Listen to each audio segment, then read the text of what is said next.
নিরাশ হয়েও না, হতাশ হয়েও না। আমি আমার বান্দার সারা যে রগের উপরে তার মাথা, এর থেকেও আমি আমার বান্দার বেশি নিকটে। সুবহানাল্লাহ পড়ে। আমি তোমার কাছে, আমার কাছে মাপ চাও, যত বড় গুনাহ হোক। ওয়াকালা রাব্বুকুম উদউনি আস্তাজিব লাকুম। তোমার প্রভু তোমাকে ডেকে বলেছে, আমাকে ডাকো, আমি মাফ করে দেব। সুবহানাল্লাহি ওয়া বিহামদিহি। কত বড় কথা, আমাকে ডাকো, নিরাশ হয়েও না, হতাশ হয়েও না। আল্লাহর গজব বেশি না রহমত বেশি? আল্লাহর রহমত বেশি। হাদিসে কুদসির ভিতরে এসেছে, আল্লাহ পাক বলেছেন, কোন বান্দা যদি আমার দিকে এক বিগত অগ্রসর হয়, আমার রহমত তার দিকে এক হাত এগিয়ে যায়। কোন বান্দা যদি আমার দিকে হেঁটে আসে, আমার রহমত তার দিকে দৌড়ে যায়।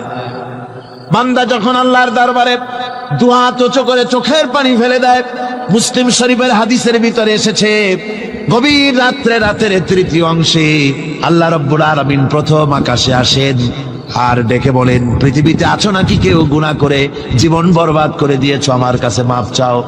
ঋণগ্রস্ত আছো, অসুস্থ আছো, অপমানিত আছো, কে আছো মাজলুম? আমাকে ডাকো, আমার কাছে বলো, আমি ডাকের সাড়া দেব, জীবনের আশা পূরণ করে দেব। ওই সময় যেই সমস্ত লোকেরা কান্দে তাহাজ্জুদের নামাজ পড়ে, আল্লাহ জিজ্ঞেস করেন ফেরেশতারা, অমুক অমুক দেশে অমুক অমুক বান্দারা কান্দে কেন? ফেরেশতারা বলে, রব্বুল আলামিন তুমি তো ভালো করে জানো। আল্লাহ বলেন, জানি, তবু তোমাদের মুখে শুনতে চাই। তারা বলে, রব্বুল আলামিন তোমার এই বান্দা গুনাহ করেছে, গুনার জন্য মাপ চায়, জাহান্নাম থেকে বাঁচতে চায়। আল্লাহ পাক বলেন, ফেরেশতারা আমার এই বান্দারা আমারে দেখেছে নাকি? বলে দেখে নাই। বলে আমার দোজখ দেখেছে নাকি? বলে না, তাও দেখে নাই। আমার বেহেশত দেখেছে নাকি? বলে না, তাও দেখে নাই। আল্লাহ পাক বলেন, ফেরেশতারা সাক্ষী থাকো, ওরা আমাকে দেখে নাই, আমার বেহেশত দোজখ কিছুই দেখে নাই। শুধুমাত্র আমার নবীর কথা, আমার কোরআনের কথা বিশ্বাস করে আরামের ঘুমকে হারাম করে যেভাবে তারা কাঁদতেছে, সাক্ষী থেকে যাও ফেরেশতারা, আবার রহমতের দরিয়ায় জোশ মেরেছে আমার ওই ক্রন্দনরত বান্দাগুলিকে আমি আল্লাহ মাফ করে দিলাম। সুতরাং মুমিন বান্দা যারা, আল্লাহর মুমিন বান্দা যারা, এই ঈমানের কোয়ালিটি, এটাও হতাশায় নিরাশায় ভেঙে পড়বে না। গুনাহ তো মানুষই করে, গুনাহ হয়ে গেছে, মাপ চাও। তোমার গুনাহ কদ্দুর? তোমার গুনাহ যদি হয় পাহাড় সমান, আল্লাহর রহমত আকাশ সমান। জাহান্নামের কঠিন শাস্তি থেকে বাঁচতে হলে আল্লাহর প্রতি ঈমান আনতে হবে। আর ঈমান আনলে যে কোয়ালিটিগুলি হওয়া উচিত, সেগুলি আমি আপনাদের সামনে আলোচনা করছি। এরপর আরেকটি কোয়ালিটি হবে মুমিনের, তা হলো কঠোর কঠিন বিপদে অবিচল থাকবে, বিপদে ভেঙে পড়বে না। বিপদ আপদ, শত্রুতা, ক্ষয় ক্ষতি যা কিছু হয় সবই আল্লাহর পক্ষ থেকে, এটা মেনে নিতে হবে এবং ধৈর্য ধারণ করতে হবে। বিপদ মুসিবত শুধু উম্মতের জন্য নয়, দুনিয়ার সমস্ত নবীদের বিপদ এসেছে, হয় নাই? নবীদের বিপদ আসে নাই? কোরআনে কারীম থেকে শুনুন, আল্লাহ রাব্বুল আলামিন বলেন, ওয়াকাযালিকা জাআলনা লিকুল্লি নাবিয়্যিন আদুওয়াম মিনাল মুজরিমিন। আল্লাহ পাক বলেন, এমনি করে আমি সকল নবীদের শত্রু বানিয়ে দিয়েছি, সব পাপিষ্ঠ আর অপরাধ প্রবণ লোকদেরকে। প্রত্যেক যুগে নবীদের শত্রু ছিল, প্রত্যেক যুগে নবীদের কি ছিল? শত্রু ছিল। সে শত্রু কারা ছিল? আল্লাহ পাক বলছেন, নবীদের শত্রু ছিল পাপিষ্ঠ আর অপরাধ প্রবণ লোক, এরাই ছিল নবীদের দুশমন। রাসূলগণের অবস্থা যদি এই হয়, তাহলে তার উম্মত, ওই দিনের ধারক বাহক যারা, তাদের বুঝি বিপদ আপদ হবে না নাকি? হবে কিনা? তো ইসলামের বিরোধিতা যারা করে, কোরআনের পরিভাষায় বলা হয়েছে ইসলামের দুশমন, নবীদের দুশমন। দুনিয়ার সব পাপিষ্ঠ আর অপরাধ প্রবণ লোকেরাই ইসলামের দুশমন হয়, নবীদের দুশমন হয়। আজও দেখেন, আজও তাকিয়ে দেখেন, ইসলামী আন্দোলনের বিরোধিতা যারা করে তারা পাপিষ্ঠ চরিত্রের কিনা, তাকায় দেখেন, খুঁজে দেখেন, সর্বত্র খুঁজে দেখুন, খুঁজে দেখুন। যারা ইসলামী আন্দোলনের বিরোধিতা করে, যারা ইসলামকে মিটিয়ে দেওয়ার চেষ্টা করতেছে, যারা ইসলামকে মৌলবাদ বলে, ইসলামকে সাম্প্রদায়িক বলে, কোরআনে কারীমের কথা কত স্পষ্ট যে নবীদের দুশমন হয়, ইসলামের দুশমন হয় মুজরিম লোকেরা, অপরাধ প্রবণ আর পাপিষ্ঠ লোকেরা। আজও আমরা দেখতে পাই এই শ্রেণীর লোকেরা পাপিষ্ঠ এবং সবচাইতে সমাজের নিকৃষ্ট ধরনের চরিত্রহীন লোক। নামাজ নাই। আপনি খুঁজে দেখেন ইসলামী আন্দোলনের বিরোধিতা যারা করছে, যারা নেতৃত্ব দিচ্ছে, নামাজ নাই, রোজা নাই, চরিত্র নাই, হজ নাই, যাকাত নাই, মদ, জুয়া, জেনা, ব্যভিচার ইত্যাদিতে লিপ্ত। চেহারা দেখলে ছেলেপেলেরা 2 গ্লাস পানি খায় ভরসটে। কথা ঠিক কিনা কয়? এই হলো অবস্থা। মারে কেন? মুমিনদেরকে, পয়গম্বরদেরকে, সাহাবীদেরকে এবং ঈমানদারদেরকে মারে কেন? তার কারণ হচ্ছে আল্লাহ রাব্বুল আলামিন বলেছেন, ওয়া মা নাকামু মিনহুম ইল্লা আইয়ুমিনু বিল্লাহিল আজিজিল হামিদ। কাফিররা ঈমানদার লোকদেরকে অন্য কোন অপরাধী নির্যাতন চালায় না, নির্যাতন চালায় শুধু এই কারণে যেহেতু মুমিন লোকেরা পরাক্রমশালী, আল্লাহ রাব্বুল আলামিনের দ্বীনকে কায়েম করতে চায়, তার উপরে ঈমান এনেছে, এই কারণেই তারা মারে। ঠিক কিনা কর?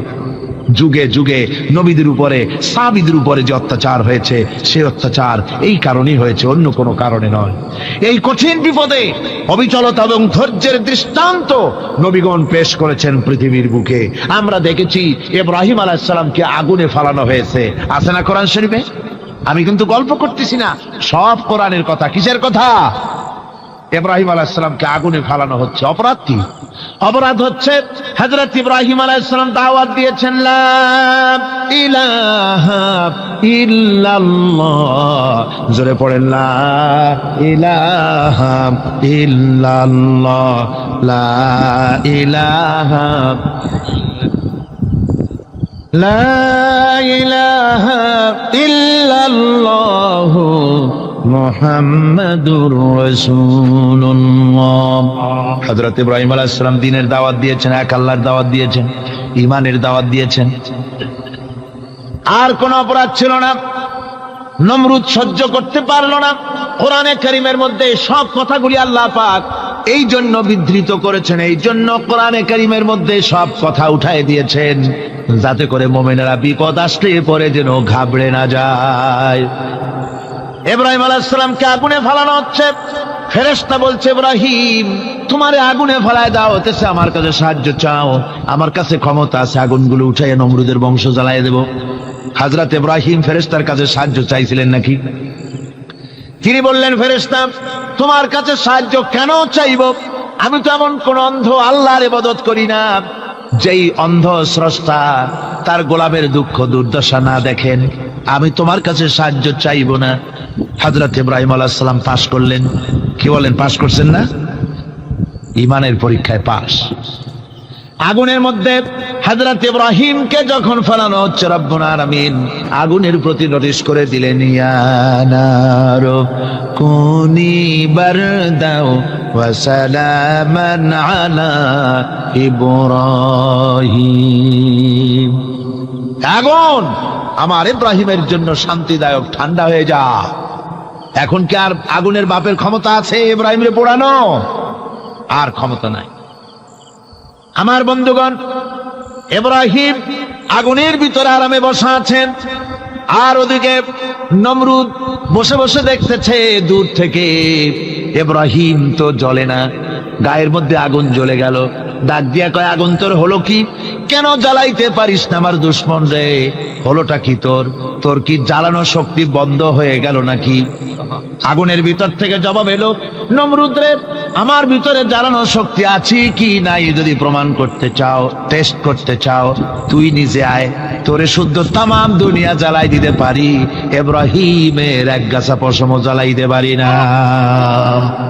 তার কারণ হচ্ছে আমি হচ্ছি মাখলুক, আল্লাহ হচ্ছেন খালিক। আল্লাহ আমাকে বলেছেন না জ্বালাতে, তুমি 1000 বার বললেও আমি ইব্রাহিমকে জ্বালাইতে পারবো না। কোরআনে কারিমে ঘটনা বলে মোমেনদেরকে সাহস দেওয়া হচ্ছে, মোমেনেরা দ্বীনের কাজ করতে গিয়ে বিপদ আবাজ আসবে, ইমানের দাবি হলো বিপদ আসবে, আর বিপদ আসলে ঘাবড়ায় যেও না, মুসিবতে পড়ে চিন্তায় পেরেশানে হয়রান হয়ে যেও না। বিশ্বকবি আল্লামা ইকবাল কি সুন্দর করে বলেছেন, আজ ভি হো জু বিরাহিম কা হিমা पैदा आग कर सकती है एक अंदाज गुलिस्तां पैदा। ইব্রাহিমের ইমান যদি আজিও কোথাও হয় বিদ্যমান, করতে পারেন অগ্নিকুণ্ডে খুবসুরত এক গুলিস্তান। আজও যদি আগুনের ভিতরে কোন নমরুদ কোন ইব্রাহিমকে যদি ফেলে দেয়, আল্লাহ রাব্বুল আলামিন আজও আগুনকে ফুলের বাগান বানায়া দিবেন। সুবহানাল্লাহ। ভয় পাওয়ার কারণ নাই, চিন্তা করার কোনো কারণ নাই। আমার বন্ধুগণ, হযরতে হুদ আলাইহিস সালামকে যখন সমাজের লোকেরা, রাষ্ট্রের লোকেরা ঘিরে ফেলে দিল, সমাজ শক্তি রাষ্ট্র শক্তি যখন তাকে ঘিরে ফেলে দিল, ষড়যন্ত্রের পাহাড় তুলে দিল, তারে মেরে ফেলে দিবে, হযরত হুদ দেশ থেকে পালায় গেলেন না, ভয় পেলেন না। হযরতে হুদ আলাইহিস সালাম বললেন, কোরআনে কারিমে হযরত হুদের কথা কোট করা হলো, ফাকিদুনি জামিআন সুম্মা লা তুনজিরুন। সম্মিলিতভাবে ষড়যন্ত্র করো আমার বিরুদ্ধে, সবাই মিলে ষড়যন্ত্র করো, সুম্মা লা তুনজিরুন, আর আমাকে এতটুকু অবকাশ তোমরা দিও না।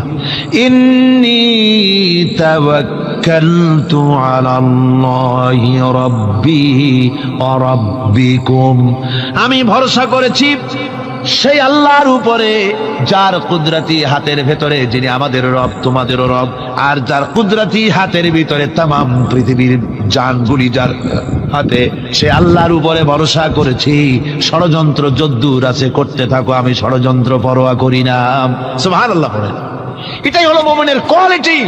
শুধু ঈমান, লা ইলাহা ইল্লাল্লাহু মুহাম্মাদুর রাসূলুল্লাহ, গরুর গোশত খাই, আর রবিউল মাস আসতে পরে ইয়া নবী সালাম আলাইকা, ইয়া রাসূল সালাম আলাইকা, তারপরে গরম গরম জিলাপি আর রসগোল্লা খাইলাম খুব বেশি করিয়া, এর নাম মুমিন নয়। মুমিন হচ্ছে তার চলায় ফেরায় ওঠায় বসায় সাহসে তার এক আন্দাজ তৈরি হবে সে।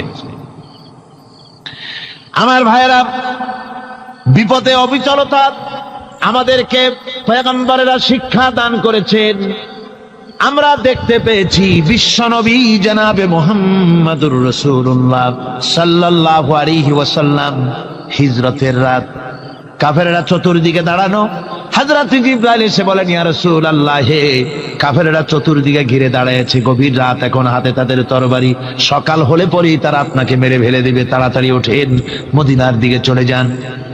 আল্লাহ নবী ঘুমের থেকে জেগে হযরত আলীকে ডেকে বলেন, আলী, আল্লাহ অর্ডার করেছেন আমি মদিনায় চললাম, আমার বিছানার পরে আমার চাদর গায়ে দিয়ে শুয়ে থাকো। হযরত আলী বলেন, আল্লাহর হাবিব, আপনার চাদর গায়ে দিয়ে ঘুমিয়ে থাকবো, সকালবেলায় কাফির বেঈমানেরা আপনার বিছানার পরে আপনার চাদর গায়ে দেওয়া অবস্থায় আমি আলীকে তারা মুহাম্মদ মনে করবে, আর আমি আলীকে নবী মনে করে তারা তাদের তরবারি দিয়া কেটে কেটে টুকরা টুকরা করে আমারে বিদায় করে দেবে দুনিয়া থেকে। এতটুকুনো পরোয়া করি না, বরং আমার দিলের মধ্যে এটাই তৃপ্তি থাকবে যে আমি আলীর জীবনের বিনিময় আল্লাহর হাবিব দুনিয়ায় বেঁচে আছেন।